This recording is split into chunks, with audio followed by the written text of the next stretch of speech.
Palakpakan natin ng Panginoon. Yamang. Okay. So, gumawa po tayo ng mga series of topics dun sa Book of Ecclesiastes. Okay, so how many of you are still reading the book? So, binabasa po natin. Alam po ninyo, as I read this book of Ecclesiastes, talaga namang nai-inlove ako. No? At ang dami kong mga natututunan from, of course, sino ba naman ang sumulat ng Ecclesiastes? We all know, di ba? Siya yung wisest man. No, wisest, pinakamatalinong tao who ever live or walk this planet, etong planet Earth. So maraming mga nuggets of truth, mga lessons sa mga principles to live by na talaga namang kapag na-absorb natin ay mai-apply natin sa ating pamumuhay. So meron siyang 12 chapter. So ang gagawin na lang po natin ngayon mga kapatid is we will parang condense kung ano man yung mga learnings dito sa book na to.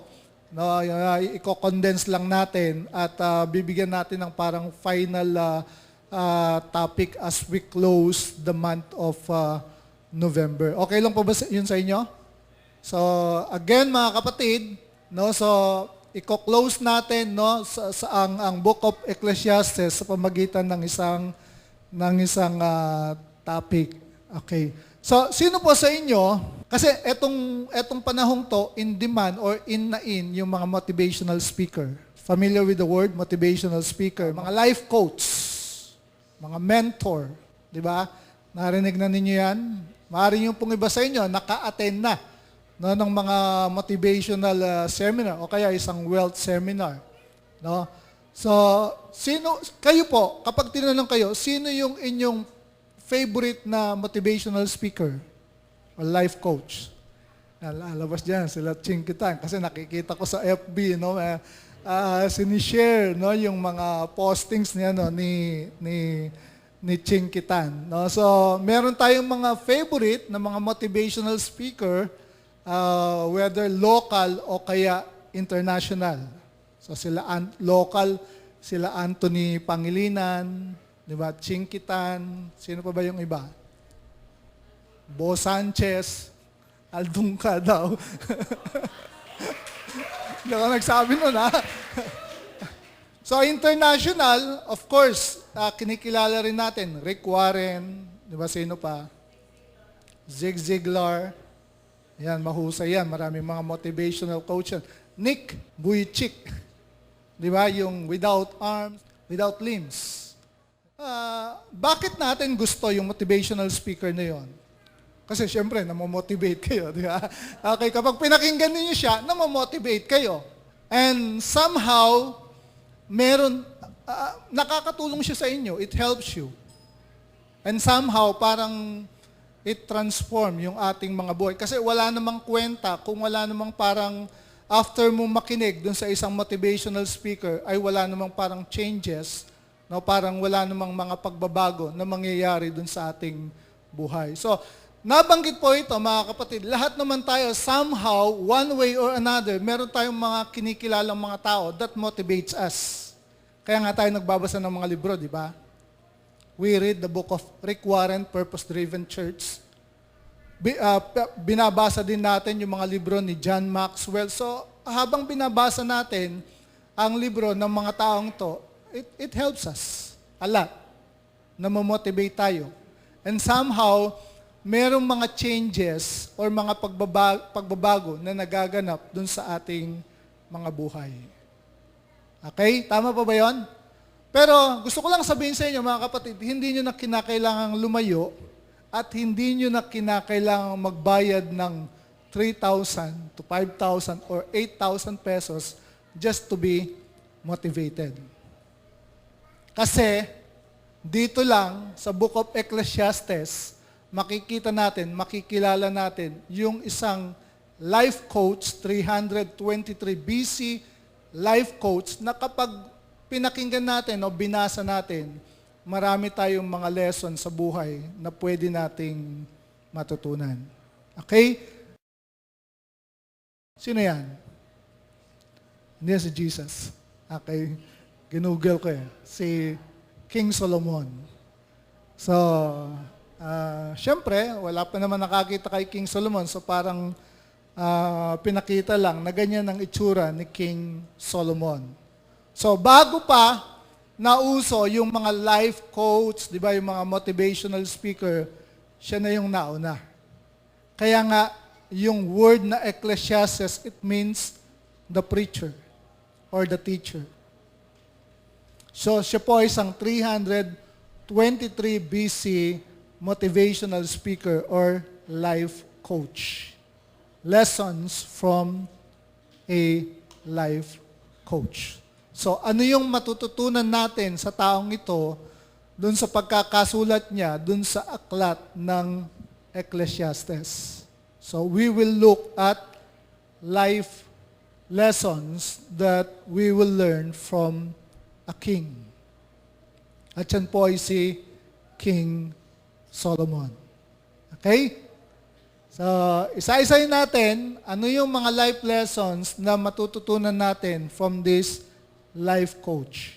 So, 4 na life lessons yan that we will learn from King Solomon. So, life lesson number 1. Pwede nating basahin ng sabay-sabay. Ready, go. Physical things were not meant to give us the real lasting fulfillment in life. Kaya nga di ba lagi nating mababasa yung word na vanity, vanities, everything is a grasping in the wind. Lagi nating mababasa yan no? Dun sa book of Ecclesiastes, yung word na vanity, actually it was mentioned 38 times. No? 38 beses siyang na-mention dito sa book na to ng Ecclesiastes. Vanity, vanity. Okay?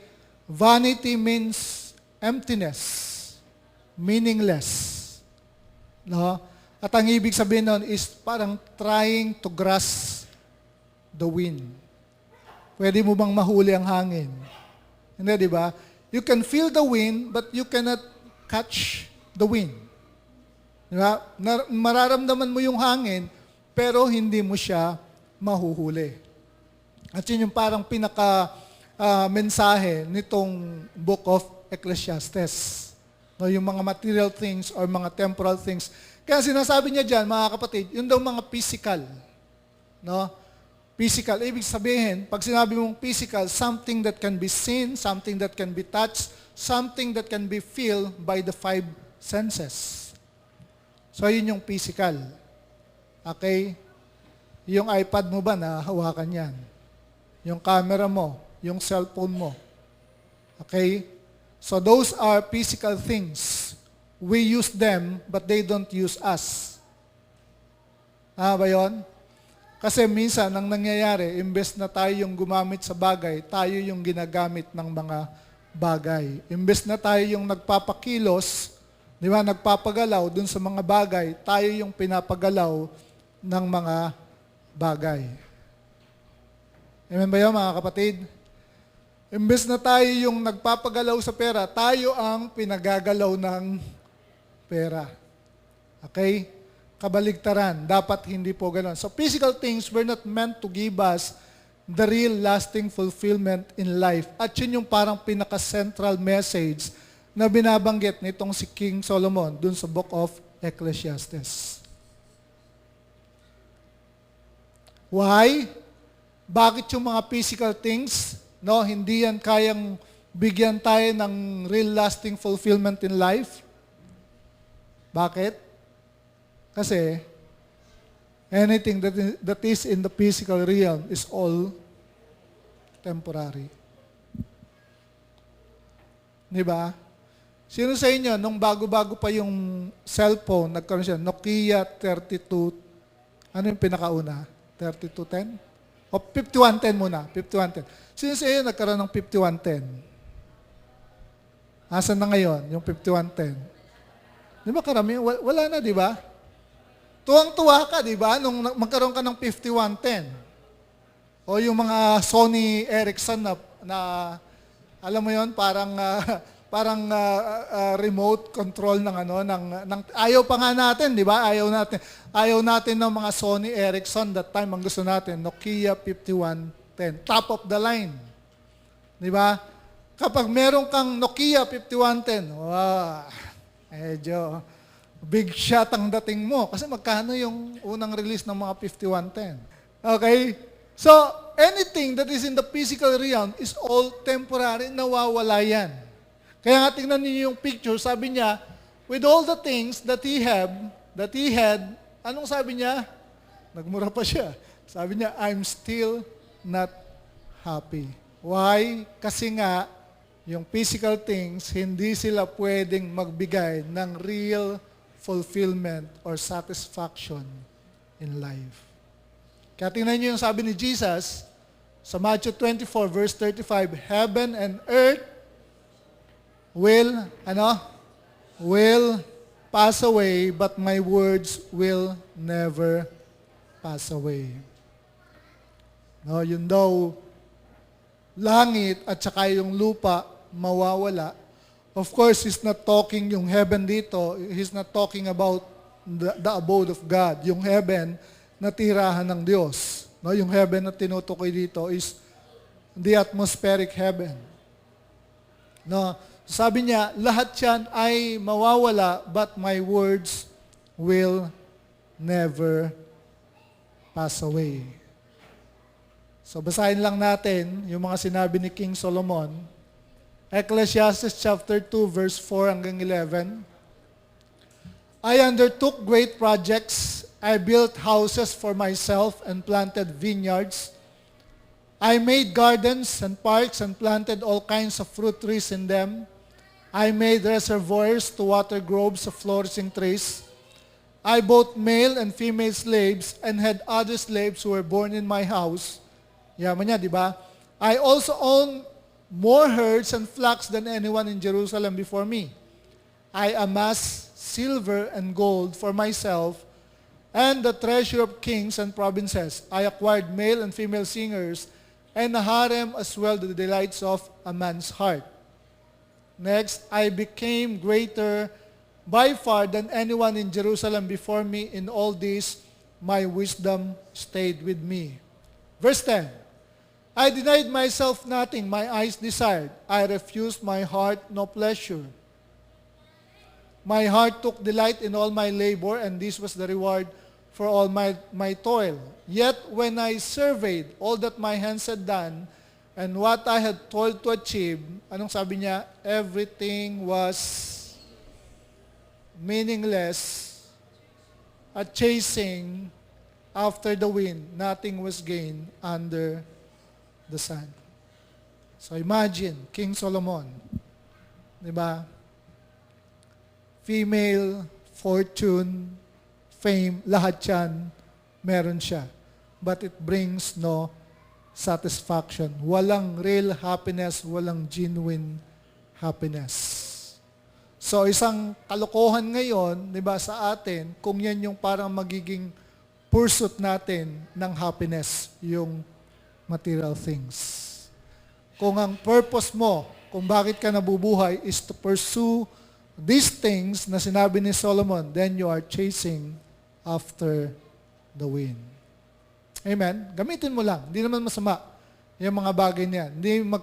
Hindi masamang magkaroon ng mga material na bagay. Hindi ganun ang sinasabi ko. Hindi ganun ang sinasabi ni Solomon. No, ang sinasabi niya ay kung eto lang yung parang focus, eto yung parang magiging sentro ng buhay mo, it's a chasing after the wind. Malinaw pa yan, mga kapatid? Okay, so yung mga physical na bagay, mga material things, yan ay mga temporal at hindi makakapagbigay sa atin ng genuine happiness or real satisfaction in life. Yan yung pinaka-central message ng Book of Ecclesiastes. Kaya parang sinasabi ngayon ni Solomon, kapag yun yung pinupursu mo dun sa iyong buhay, mali ka. Sasabihin sa'yo ni King Solomon, been there, done that, and I was not happy. Amen po? So, yung mga bagay na meron tayo, gamitin mo lang. Huwag kang magpagamit dyan sa mga bagay na yan. So, next, life lesson number 2. Ano yung pangalawa? Learn to truly enjoy and appreciate what you have. Kasi minsan, yung mga bagay na meron tayo, hindi natin na-enjoy at hindi natin na-appreciate. Bakit? Bakit hindi natin ma-appreciate or ma-enjoy yung mga bagay na meron tayo? Ha? Kasi ang hinahanap mo, yung alin? Mga bagay na wala sa'yo. Kaya hindi mo ngayon ma-appreciate. Diba? Kaya nga, di ba, merong kanta o merong parang tula na count your blessings, name them one by one. Parang ano lang yan, yung principle na half, yung glass na half empty at saka half full principle. Kapag pinakita mo, no, yung glass na merong lamang tubig na kalahati, kapag tinanong mo yung audience, ano yung nakikita nyo? Okay? Ang nakikita natin, madalas, yung half empty, hindi half full. So, hindi natin ma-enjoy yung mga bagay na meron tayo, hindi natin na-appreciate kasi nga, we keep looking dun sa mga bagay na wala tayo. Tingnan natin yung verse. Even so, I have noticed one thing, at least, that is good. It is good, sabi niya, it is good for people to eat, drink, and enjoy their work under the sun during the short life God has given them, and to accept their lot in life. And it is good thing to receive wealth from God. Okay, so hindi masama yung magkaroon ng wealth. Di ba? So, ano yung sabi niya? It is a good thing to receive wealth from God and the good health to enjoy it. Kasi maraming mga tao, merong wealth. Pero wala namang health para ma-enjoy yung kanilang wealth. Naintindihan nyo? Diba? So parang all your life, diba, ang ginawa mo lang is mag-ipon ng maraming pera. Diba? Tapos ngayon nakita mo yung sarili mo na matanda ka na pala. Diba? Deprive mo yung sarili mo na ma-enjoy yung mga bagay na meron ka. Tapos nakita mo yung sarili mo. Matanda ka na. Bigla ka na lang bumagsak habang nagtatrabaho ka. At nung magpatingin ka, magkonsulta ka sa doktor, ang dami mo na palang mga sakit. May diabetes ka na, meron ka ng bara sa puso, meron ka ng, mataas na yung uric acid mo, may arthritis ka na, di ba? So ngayon, gusto mong kainin yung mga bagay na gusto mong kainin, hindi mo na makain. Kasi bawal. Bawal ang pork, bawal ang fish, bawal ang seafoods, di ba? Bawal ang lechon. Anong kakainin mo? Yeah. Bawal sa'yo mapagod. Gusto mo mag-travel. Paano ka makakapag-travel? Diba? You have all the wealth, you have all the money, pero hindi mo na ma-enjoy. So, enjoy these things while young, habang kaya pa. Diba? Habang meron pa. Kasi yung mga inipon mo, ang makinabang lang yan, mga doktor at saka ospital. Di ba? Sila yung nag-e-enjoy ng pinagpaguran mo. Okay? So, good health to enjoy it. To enjoy your work and accept your lot in life, this is indeed a gift from God. Kaiba, no?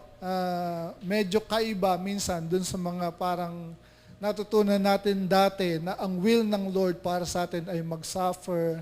Ayaw ng Diyos na tayo ay parang mag-enjoy in life. Ayaw ng Diyos na parang magkaroon tayo ng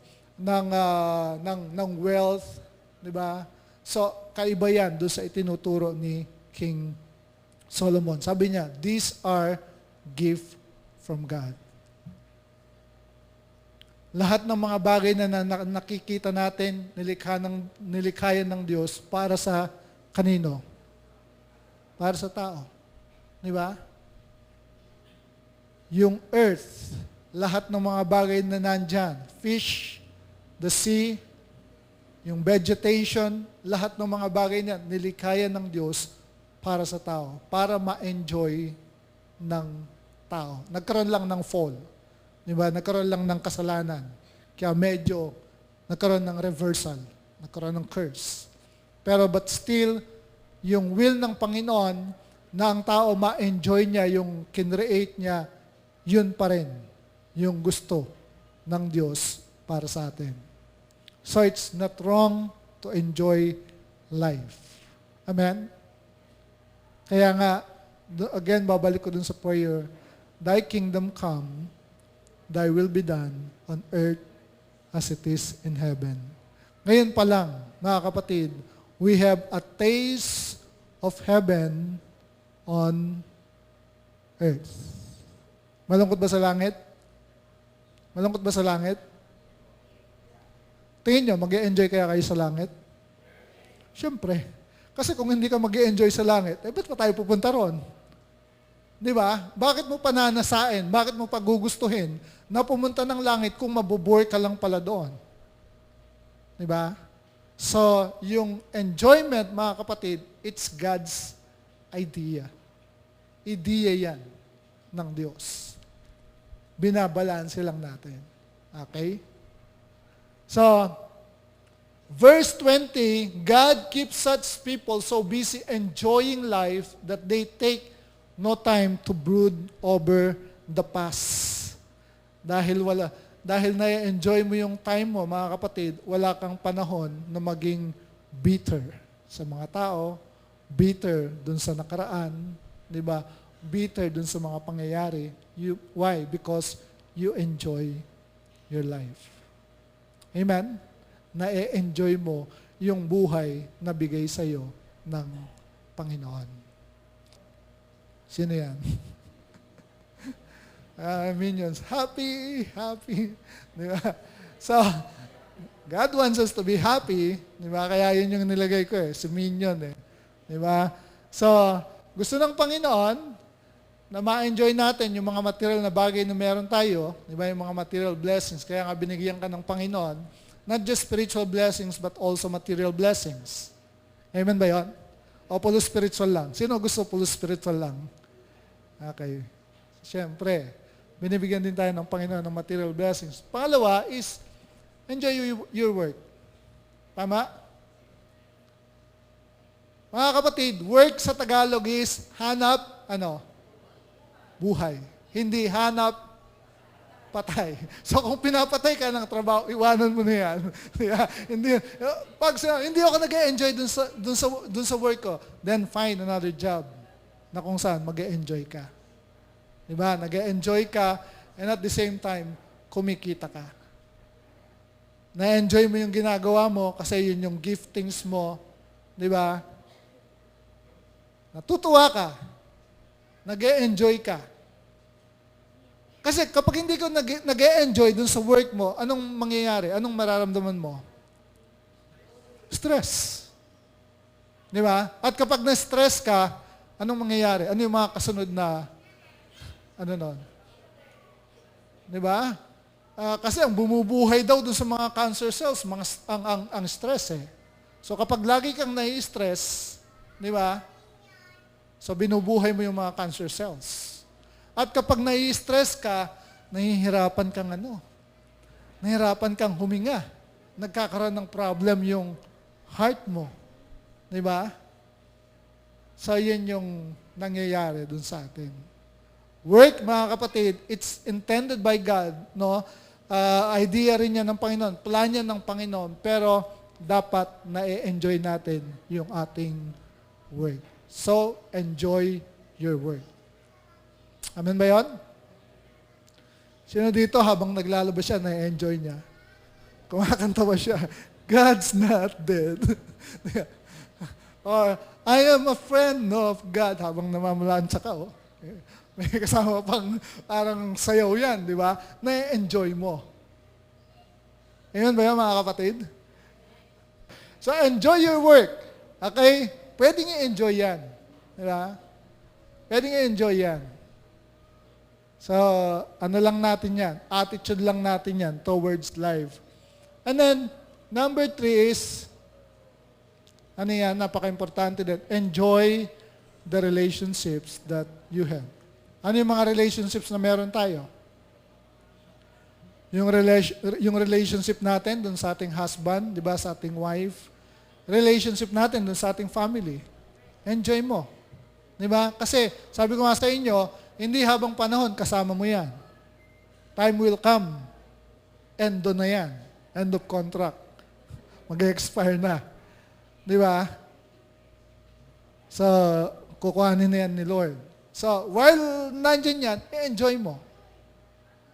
Yung mga friends na meron ka, enjoy mo yan. Di ba? Yung mga true friends, yung mga bitter, hayaan mo na sila. Shake it off. Mga bitter, hayaan mo. Di ba? Move on. Eh, gusto nilang magpaka-bitter, di shake it off. Okay? Amen? So, enjoy yung mga relationships that you have. Enjoy mo yung church. Yung relationship mo with your churchmate. Amen? Amen ba yun? Hindi yung kapag darating ka sa church, lagi mong pinapansin yung mga mali. Di ba? Naghahanap ka ng mali. Hanap ka ng tama. Okay? Kapag naghanap ka ng tama, marami kang makikitang tama. Kasi, pag naghanap ka ng mali, may tama ka.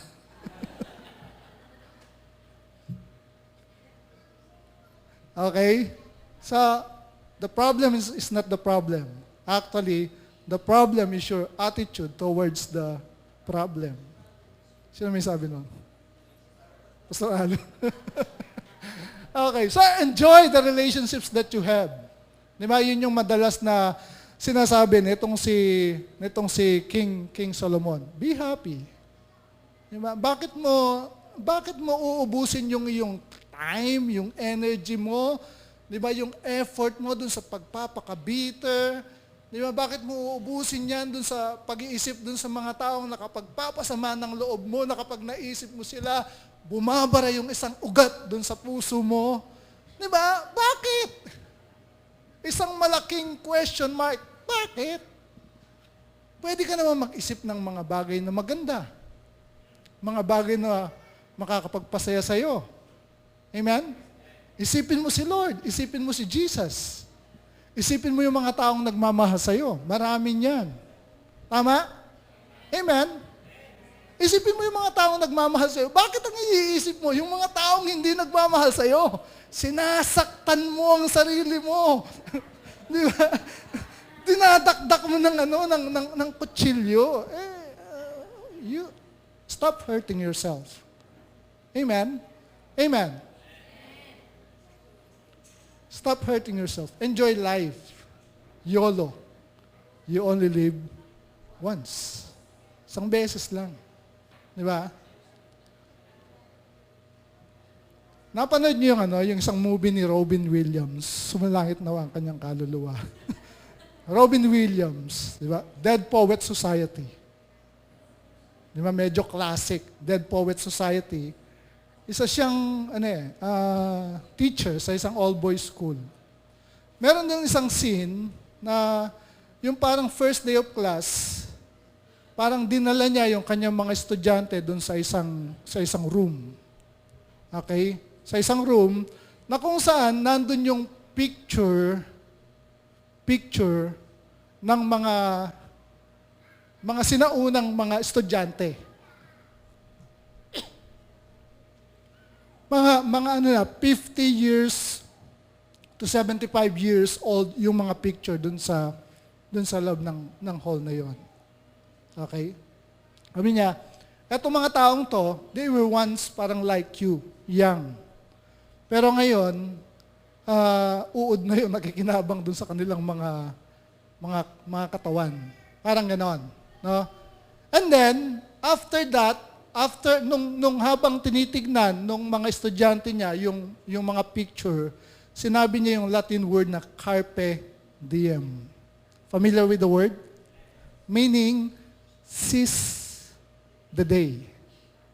Di ba? Parang make the most out of it. No, parang ang sinasabi niya doon, seize the day, make your life extraordinary. No?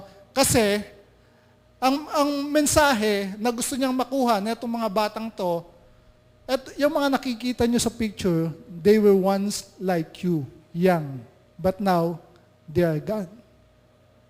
Wala na sila. So habang nandyan pa kayo, you still have the time, sabi niya, carpe diem. Let your lives be extraordinary. Make the most out of your time. Amen po? Ang ibig mong sabihin nun, huwag niyong sasayangin ang inyong oras at saka ang inyong panahon dun sa mga walang kapararakang bagay. So enjoy life. Okay? Malinaw pa yon? Number 3, don't settle for mediocrity. Always give your best. Okay? Mediocrity kasi is halfway. Alam mo yon, parang nag-mountain climbing ka, hindi mo na-reach yung peak, nandun ka pa lang dun sa kalagitnaan, sabi mo, okay na ako dito, baba na ulit ako. That's mediocrity. Alam mo yon? So, parang okay na to, ayos na to. So, it's not parang giving your best shot. Ito yung sabi ni Solomon, Ecclesiastes chapter 9 verse 10, whatever you do, do well. Whatever you do, sabi niya, do well. No? Or sa modernong pananalita, give your best shot. Ano man yung ginagawa mo, give your best. Diba? For when you go to the grave, sabi niya, kapag nagpunta ka na dun sa libingan, there will be no work, no planning, or knowledge, or wisdom. Hanggang ngayon lang yan. Kaya, gawin mo na ngayon. Do your best. Sa ibang translation, whatever your hands finds to do, do it with all your might. No, gawin mo, sabi niya, gawin mo ng buong kalakasan mo at saka ng buong puso mo. Hindi half-half. Hindi half-hearted, kundi wholeheartedly. Lalo na yan, ginagawa mo para sa Panginoon. Yan, di ba sabi, love the Lord your God. Tuloy natin. Love the Lord your God. With all your heart. With all your soul. With all your might. With all your strength. Etc. Ang equivalent niyan, Colossians 3:23-24, whatever you do, work at it with all your heart as working for the Lord, not for human masters, since you know that you will receive an inheritance from the Lord as a reward. It is the Lord Christ you are serving. Now, giving your best shot, mga kapatid, doesn't mean kinukompare mo yung sarili mo sa iba. Okay? Kasi ang problema natin ngayon sa ating mundo, kaya hindi tayo parang makapag-excel kasi kinukompare natin yung ating sarili sa iba. Tandaan natin, mga kapatid, ikaw ay isang unique individual, binigyan ng Diyos ng sariling giftings, ng sariling talents, ng sariling potentials. All you need to do is yung discover kung ano man yung mga ibinigay sa'yo ng Panginoon and then use them. As you use them, di ba, nag-excel ka dun sa iyong ginagawa. Amen po ba yun? Mga kapatid, if we keep comparing ourselves to others, sa iba, hindi talaga tayo magsasucceed. Mag-fail ka. Tama? Kasi kapag kinukompare mo yung sarili mo sa iba, syempre, hindi mo magagawa yung ginagawa niya. Siya yun eh. Okay? Siya yun. Yan ay ikaw. Amen? Amen po ba yun? Dapat maintindihan po natin yon. So, ito lang yan. Stop comparing yourself to others. Anong sabi niya? Be the best version of yourself. Pagising mo sa umaga, meron kang opportunity to be the best expression or version of yourself. Wala kang ibang hihigitan, mga kapatid, kundi yung sarili mo at yung mga nagawa mo na. Okay? At habang hinihigitan mo yon, mas lalo ka pang nag-excel. Malinaw po yon? So be the best version of yourself. Meron pa yan. Meron ka pang mailalabas. Okay? Pakisabi sa katabi, may mailalabas ka pa. May husay ka pa. May galing ka pa. May talino ka pang mailalabas. Huwag kang hihinto. Don't settle for mediocrity. Amen? Amen ba yan, mga kapatid? So, yan yung sinasabi ni Solomon sa atin. No? Kaya nga mga life lessons eh. Okay? Huwag ka nang lumayo. Huwag nang...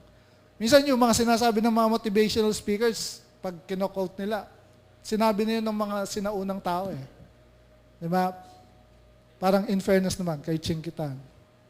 Pero, madalas yung mga kino-quote ni Chinkitan, galing kay John Maxwell. Okay? Madalas. No? So, ano lang yan eh, nagpapalipat-lipat lang yung mga ideas. Tapos, pag tinignan mo yung sinabi nila, pag nagbasa ka ng Bible, sinabi na pala ng mga, sinabi na sa Proverbs, sinabi sa Ecclesiastes, di ba? Sinabi doon sa ibang mga parte ng Bible, mga Bible authors. So, inilalagay lang into modern expression. Yung modern vernacular na tinatawag. Modern lingo. Okay? Minomodify lang. But, yun pa rin yung thought niya. It's a biblical principle. Okay? Malinaw po yun?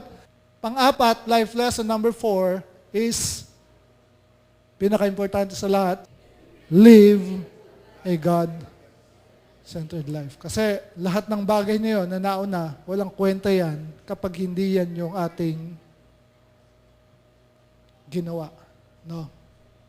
So live a God-centered life. At yan yung parang pinaka-conclusion netong book of Ecclesiastes. Last chapter of Ecclesiastes, anong chapter yon? Anong chapter? 12.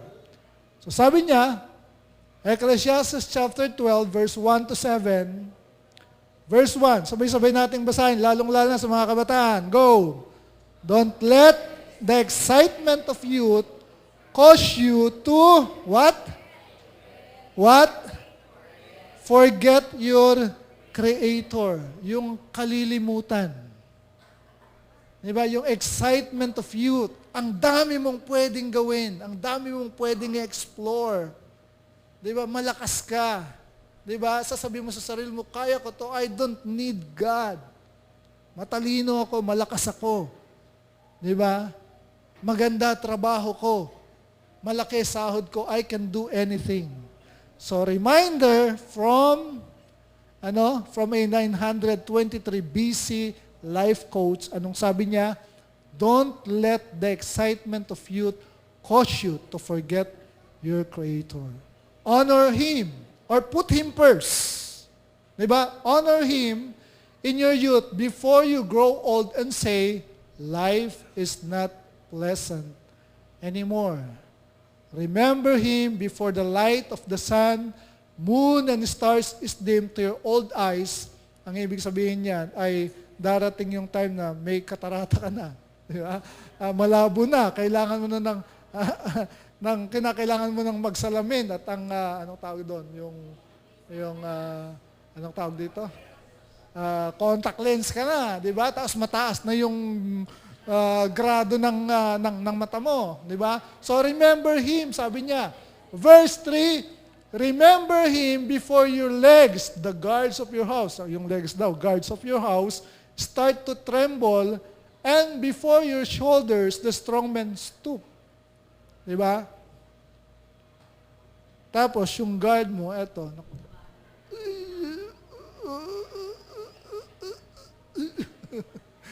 Ang tagal mo bago makaakyat, di ba?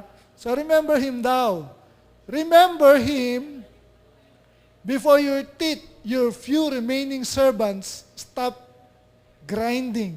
And before your eyes, the women looking through the window see dimly. Next. Remember him. Di ba? Laging remember. Okay. Before the door to life's opportunities is closed and the sound of work fades. Gre-retiro ka na. Now you rise at the first chirping of the birds, but then all their sounds will grow faint. Diba, kailangan mo na ng hearing aid para marinig yung chirping of birds. Remember him before you become fearful of falling and worry about danger in the streets. Before your hair turns white like an almond tree in bloom, and you drag along without energy like a dying grasshopper, and the caperberry no longer inspires sexual desire. Remember him before you near the grave, your everlasting home, when the mourners will weep at your funeral. Hindi kita nakanta, di ba? Malilimut. Verse 6, yes, remember your Creator now while you are young, before the silver cord of life snaps and the golden bowl is broken. Ibig sabihin na pigtal na yung hininga mo. Don't wait until the water jar is smashed at the spring and the pulley is broken at the well. For then the dust will return to the earth and the spirit will return to God who created dust to dust, ashes to ashes, but the spirit goes back to God. So yun po yung mga life lessons. If we will condense yung 12 chapters of Ecclesiastes, lahat ng mga pinagsasabi niya, it would fall on the category ng isang life lesson dyan. So, learning from Ecclesiastes, mga kapatid, we will parang save so much time, energy, effort, at saka mga heartaches. If we will just listen and take to heart yung mga sinabi nitong si Ecclesiastes. Kaya nga merong isang best-selling author at marketing consultant, ito yung sabi niya, matuto tayo sa kanya, si Roy H. Williams. A smart man learns from it and never makes that mistake again. So siya raw ay isang smart man. Nagkamali siya, natuto siya, at hindi na niya inuulit pa yung pagkakamaling ginawa niya. So ang tawag sa kanya ay smart man. Anong tawag doon sa isang taong nagkamali siya, hindi siya natuto, inulit pa niya, di ba? Bagsak siya, as inulit na naman niya, ano tawag doon? Fool, syempre, di ba? Hindi siya natututo eh. Tawag doon ay foolish man. But sabi niya, eto smart man. But sabi niya, a wise man finds a smart man and learns from him how to avoid the mistake altogether. So kung bibigyan natin ng conclusion, mga kapatid, etong life lessons kay Ecclesiastes, makakasave tayo ng maraming time. Makakasave tayo ng maraming energy. Makakasave tayo ng maraming resources. And we will save ourselves from many heartaches. Alam niyo yung heartaches? Kasawim palad, sakit sa puso, sakit sa damdamin, if we will learn from this king, si King Solomon. Marami tayong masisave if we will learn from him. No need. Hindi mo na kailangang lumayo pa. Hindi mo na kailangang gumastos pa. Nandyan lang. No? Abot kamay. Abot tanaw. Hawak-hawak mo yung libro that could really change and transform your life. Amen po yun? May natutunan po tayo? Tayo lahat tumayo. Tayo po magtapos sa isang panalangin. Tandaan po natin mga kapatid, ito ay mga life lessons, aral sa buhay. No, at kung ating saseryosohin, babasahin, titignan ng maigi, ng mabuti, isa sa puso, isa sa isip, isa sa damdamin, magkakaroon ng mga pagbabago, mga changes dun sa ating buhay. Hindi lang basta, minsan yung ibang umaattend ng mga motivational seminars or nakikinig dun sa mga motivational speaker, natutuwa lang sila. Di ba? Para lang silang pumunta dun sa isang comedy bar, natuwa, di ba? Nagsaya. But after that, wala namang take home. But this is different. Yung mga life lessons na binibigay sa atin ng salita ng Diyos at ng mga man of God, ang purpose niyan is to change us, to transform our lives. So kung walang transformation, walang change, walang halaga, yung sinabi ng motivational speaker or life coach. So, let us learn from this king, from this wise person na nabuhay dito sa ibabaw ng mundo. Let's take to heart yung mga life lessons na sinabi niya from his book. Panginoon, salamat po. Salamat sa privilege, salamat sa opportunity, Lord God, to look at the mind of King Solomon, Lord God, to read his mind, to meditate, Lord, dun sa mga principles na natutunan niya through trial and error. Naniniwala ako na maraming mga errors, maraming mga mistakes, Lord God, maraming mga failures na nagawa itong si King Solomon. But it's good na naisulat niya, Lord God, na-ipend niya through his writings, through this book. At kayo rin, Panginoon, ang nag-allow nito. Lord, hindi isang aksidente na ang Ecclesiastes ay kasama sa inyong aklat, ang Biblia. Nasulat po ito, Panginoon, inilagay po ninyo for us to learn from this man of God, to learn from this King of Israel, Lord God, to learn from this wise person, Lord God, who lived the planet Earth, O God. At salamat po na etong isang buong buwan na ito, Panginoon, nagkaroon po kami ng mga gleanings, Lord God, doon sa kanyang aklat. At meron pong mga prinsipyo, meron pong mga aral na natutunan po kami.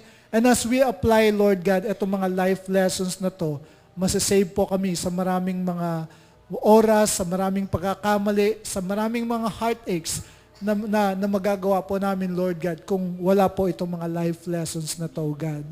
Father, we thank you and we appreciate, Lord God, na binuhay po ninyo, na pinadala din po ninyo, Panginoon, on this earth, Lord God, etong king na to, si King Solomon. We're so grateful, Lord God, of his life. Maraming salamat po sa lahat ng learnings sa umagang ito. Salamat po sa inyong papuri sa pangalan ni Jesus, and everyone say, Amen. Amen.